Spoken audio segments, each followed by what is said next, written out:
ठीक है बच्चों, sorry for inconvenience. First two videos में आई थिंक आवाज़ इतनी अच्छी नहीं थी, होप सो अभी अच्छी होगी।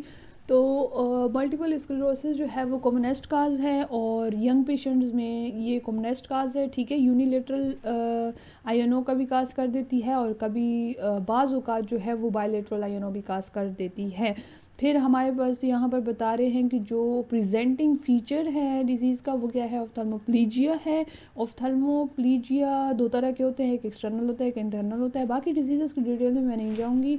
और फिर इसके अलावा जो है हम ये देख लेते हैं कि जो हमारे पास स्मॉल ब्लड वेसल्स ओक्लूजन्स होती हैं वो ओल्डर पेशेंट्स में क्या काज कर देती हैं, आयनों काज कर देती हैं। तो ये एज वाइज भी डिस्ट्रीब्यूशन हो गई है कॉजेज़ की कि यंगर पेशेंट्स में मल्टीपल स्क्लेरोसिस यूनिलेटरल और बाज़ औक़ात बायलेटरल आयनों काज कर देता है, और जो ब्लड वेसल्स की ओक्लूजन है वो ओल्डर पेशेंट्स में इंटरन्यूक्लियर ऑफ्थल्मोप्लीजिया जो है वो काज कर देता है।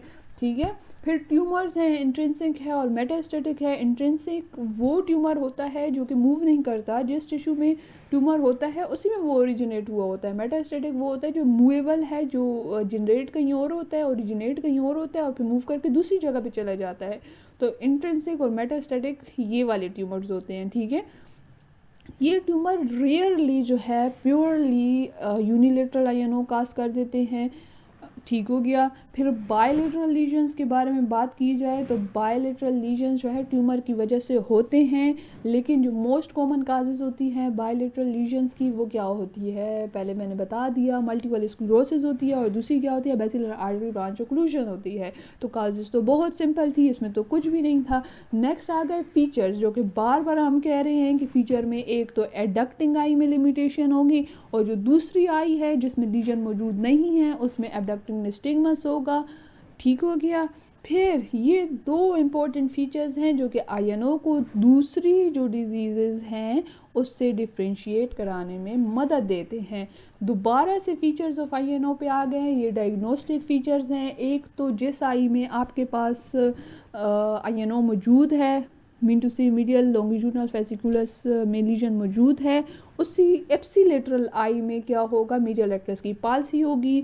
एक होता है सेकेंडिक आई मूवमेंट, दूसरा होता है स्मूथ परस्यूट मूवमेंट। हमने पढ़ा था कि वो जो एक्सोन्स जा रहे होते हैं वो रिप्रेजेंट करते हैं इन मूवमेंट्स को, और मिंटू से पल्स देंगे कि ये वाली मूवमेंट्स हों, कब हों, कैसे हों, वो इंशाल्लाह नेक्स्ट वीडियो में किसी और दिन डिस्कस करेंगे।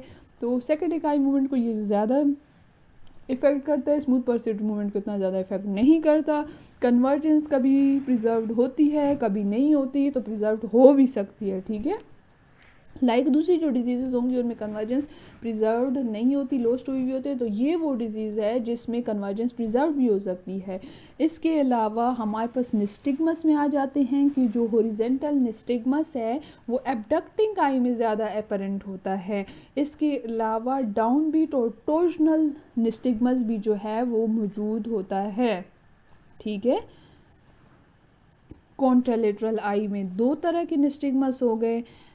तीसरी तरह का निस्टिग्मस बायलेटरल आयनों में होता है जो कि वर्टिकल निस्टिग्मस होता है, और बायलेटरल आयनों में जो वर्टिकल स्मूथ परस्यूट मूवमेंट्स होती हैं वो भी इम्पेयर्ड होती हैं। तो कितने किस्म के निस्टिग्मस हो गए, एक एबडक्टिंग निस्टिग्मस हो गया, एक टोर्जनल निस्टिग्मस हो गया, एक डाउन बीट निस्टिग्मस हो गया, और बायलेटरल केसेस में कौन सा निस्टिग्मस हो गया, वर्टिकल निस्टिग्मस हो गया। फिर स्क्यू डेविएशन मैंने बताया था कि सेम साइड पे होती है, सेम आई में होती है, और उसमें क्या होता है, हाइपरट्रोपिया होता है। ठीक हो गई। फिर वॉल आइट, सेम साइड से वही वाली मुराद है, मैं बार बार बताऊंगी कि सेम साइड एप्सिलेटरल आई और जो ऑपोजिट होगी वो कॉन्ट्रालेटरल आई। और सेम साइड में किसके लिए यूज़ कर रही हूँ, जहाँ पर लीजन मौजूद है, जहाँ पर आयनो है, जिस आई में डिफेक्ट है। ठीक है, वॉल आइड बायलेटरल इंटरन्यूक्लियर ऑफ्थल्मोप्लीजिया वेबिनो जो है उसके क्या फीचर्स हैं, आपके पास दोनों आइज़ में क्या है, मौजूद है, ठीक है, इंटरन्यूक्लियर ऑफ्थाल्मोप्लेजिया, तो आपको एक्सोट्रोपिया आप में पाया जाएगा, ठीक हो गया। और हो सकता है कि ऐसे पेशेंट में पहले से प्री एग्जिस्टिंग एक्सोफोरिया मौजूद था जो कि फिर बाद में कन्वर्ट हो गया एक्सोट्रोपिया में, ठीक है। तो वेबिनो में ये चीज़ जो है डिस्कस की गई है। तो ये सारे फीचर्स थे। दोबारा से लास्ट में फिर इंशाल्लाह समरी इसकी कर लेंगे। तो कह रहे हैं प्रिजर्वेशन ऑफ कन्वर्जेंस किस तरह से होती है। कहते हैं पहले ज़माने में ये कहा जाता था कि पोस्टीरियर आयनों में जो है कन्वर्जेंस क्या होती है, लॉस्ट होती है, और एंटीरियर आयनों में क्या होती है, कन्वर्जेंस जो है वो रिटेन्ड होती है। फिर बाद में इसको नाम दे दिया गया रोस्ट्रल और कॉडल, ठीक है। रोस्ट्रल अपर पार्ट को कह रहे हैं और कॉडल लोअर पार्ट को कह रहे हैं। तो मैंने आप लोगों को पहले भी बता दिया कि अगर लीजन अपर पार्ट में मौजूद है तो फिर तो हमारे पास क्या होगी, कन्वर्जेंस लॉस्ट होगी और एडक्शन भी लॉस्ट होगी। और कॉडल लोअर लीजन अगर आप लोगों के पास मौजूद है तो फिर आपके पास कन्वर्जेंस होगी और एडक्शन लॉस्ट होगी। इस पूरे पैराग्राफ में यही बात डिस्कस की गई है। तो कहते हैं कि ये जो रूल है ये अप्लाइड हम करते हैं और करना भी चाहिए इस आयनों को देखने के लिए, ये बट केयर से, क्योंकि ये इनफेलेबल नहीं है। इनफेलेबल बोलते हैं कि किसी चीज़ में अगर गलती ना हो, लेकिन वो लोग कहते हैं कि अगर हम लोग लोकलाइज कर रहे हैं ये वाला लीजन को, लीजन के साइंस को लोकलाइज कर रहे हैं तो इसमें गलती हो सकती है। ये थोड़ा मुश्किल प्रोसीजर है। फिर रेंज ऑफ रिडक्शन के बारे में बता रहे हैं। कहते हैं कि होता ये है कि जो डीमाइलिनेटेड डिसीज़ होती है वो क्या करती है, इफ़ेक्ट करती है सिर्फ हाई वेलोसिटी न्यूरल एक्टिविटी जो है, लाइक सेकेडिक। आप लोग को पता चल गया कि हाई न्यूरल एक्टिविटी वाली जो पल्स सिग्नल होते हैं वो किस में होते हैं, सेकेडिक में होते हैं, और जो लो फ्रीक्वेंसी सिग्नल्स होते हैं वो परस्यूएट मूवमेंट में होते हैं। तो जो भी डीमाइलिनेटिंग डिसीज़ होती है वो सेकेडिक को ज़्यादा इफेक्ट करती है, परस्यूएट मूवमेंट को कम इफेक्ट करती है। तो इसलिए जो स्मूथ मूवमेंट होती है, जो रेंज ऑफ रिडक्शन होती है, फिर उसमें क्या होती है, वो प्रिजर्व्ड होती है।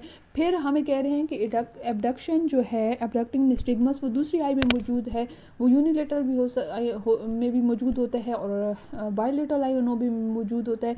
तो अब उसमें क्या देखना है हमने कि वो क्यों होता है, उसकी जो करेक्टरिस्टिक्स हैं वो क्लियर नहीं थी, तो डिफरेंट थ्योरीज आई। अब वो थ्योरीज देखते हैं। उन थ्योरीज में क्या था, एक तो ये था कि जब मीडियल एक्टस वीकनेस हो जाती है तो उसके लिए एडॉप्टेड चेंज आता है, एडॉप्टिव चेंज आता है, ठीक है। अब क्या होगा, लेट्स सपोज राइट आई में आप लोग के पास लीजन मौजूद है, राइट आई में आईएनओ है, तो राइट आई में आपके पास मीडियल रेक्टस जो है वो वीकनेस मौजूद है। अब मीडियल रेक्टस क्या करेगा, अपने अंदर एडॉप्टिव चेंज लाएगा। क्यों? क्योंकि जब वो लेफ्ट गेज में देख रहा है, लियो वर्जन कर रहा है, तो एडप्ट नहीं कर पा रही आई, तो उसके लिए वो क्या कर गया, अंडरशूट कर गया। अब ब्रेन को पता चल गया, अब सिग्नल्स आएंगे कि जो सेंट्रल एडॉप्टिव चेंजेस आएंगे उसमें मीडियल रेक्टस में कि इनर्वेशन में, कि इनर्वेशन जो है मीडियल रेक्टस के लिए क्या हो जाए, इंक्रीज हो जाए। तो उस इंक्रीज की वजह से क्या होगा, जो साथ में जो दूसरी आई है लेटरल रेक्टस मसल, उसके लिए भी जो सिग्नल इंक्रीज हो जाएगा, हालांकि वो तो पहले से स्ट्रॉन्ग था, तो वो क्या कर जाएगा, ओवर शूट कर जाएगा और फिर स्लोली ड्रिफ्ट बैक करेगा टारगेट की तरफ। नहीं समझ आई, दोबारा से बता देती हूँ। राइट आई में मसला है, मीडियल रेक्टस अफेक्टेड है। लेफ्ट साइड पे जब दोनों आंखें देखेंगी तो लेफ्ट आंख तो देख लेगी, लेकिन राइट आंख नहीं देख पाएगी। नहीं देख पाएगी तो क्या होगा, वो अंडरशूट कर गई, वो स्लोली ड्रिफ्ट बैक करके आएगी टारगेट की तरफ। लाइक हम किसी दरख्त को देख रहे हैं, ठीक है, या किसी छोटी सी चीज़ को ले लेते हैं, किसी बॉल को देख रहे हैं, एक बंदा खड़ा हुआ है, हाथ में बॉल उठाया हुआ है, लेफ्ट साइड पे है, राइट साइड में प्रॉब्लम है, राइट साइड नहीं देख पाएगी, पहले वो अंडर शूट करेगी, फिर स्लोली ड्रिफ्ट बैक करेगी।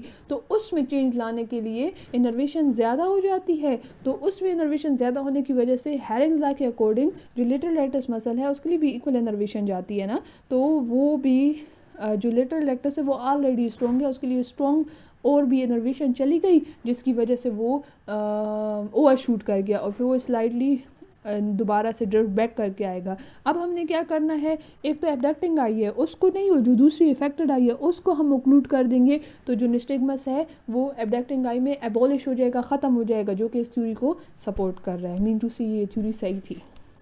नेक्स्ट हमारे पास कन्वर्जेंस टोन आ गया। कहते हैं कि राइट आई में मसला है, मीडियल रेक्टस काम नहीं कर रहा, जिसकी वजह से एडक्शन नहीं हो रही, लेकिन कुछ ऐसे मैकेनिज़म्स हो जाते हैं जिसकी वजह से को कॉन्ट्रैक्शन हो जाती है। मीन टू से दोनों मीडियल रेक्टस मसल्स क्या कर जाते हैं, कॉन्ट्रैक्ट करना शुरू कर जाते हैं, जिसकी वजह से कन्वर्जेंस की टोन जो है वो ज़्यादा हो जाती है। ठीक हो गया। कन्वर्जेंस की ये इनएप्रोप्रिएट को कॉन्ट्रैक्शन होती है। कन्वर्जेंस की टोन ज़्यादा हो जाने की वजह से क्या हो जाती है कि जो एबडक्टिंग आई है वो भी एडक्ट करेगी ना। लाइक राइट आई में मसला था, लेफ़्ट आई तो ठीक थी, लेकिन अब इनएप्रोप्रिएट को कॉन्ट्रैक्शन की वजह से जो लेफ़्ट आई है वो भी एडक्ट करना शुरू कर जाएगी। फिर दोबारा से वो क्या हो जाएगी, टारगेट से हट जाएगी। फिर करेक्टिव एबडक्टिंग सेकेट जो है दोबारा से अपनी पोजीशन रिगेन करेगा, मतलब एबडक्शन में जाएगा। इसी तरह होता रहेगा।